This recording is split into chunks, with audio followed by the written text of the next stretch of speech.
नमस्कार मंडळी, शुभ दुपार. मी दुपारी आज सोमवारची परत गेले हॉस्पिटलला. माझा आज परत MRI करायचा होता. पहिला MRI 2 वर्षापूर्वी केला होता, म्हणून डॉक्टरनी परत MRI मला करायला सांगितलेलं आहे, म्हणून गेले होते.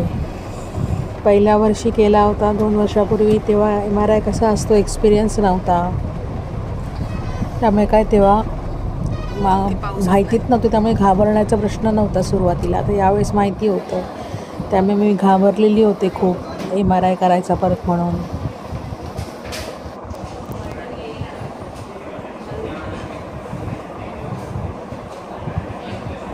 दोन वर्षापूर्वी केला होता MRI, तेव्हा 1 तासाचा तो MRI होता आणि यावेळेस 10 मिनटाचाच होता. तरी मी खूप घाबरलेली होते. इतकं मला धडधड धडधड धडधड होत होतो ना, मी देवाचं नाव घेतच तो MRI करून घेतला. आणि जसा MRI करून मी बाहेर आले, मला खूप रडायला येत होतं. MRI चालू असताना पण AC असूनसुद्धा मला घाम फुटला होता. म्हणजे विचार करा मी किती घाबरलेली होते.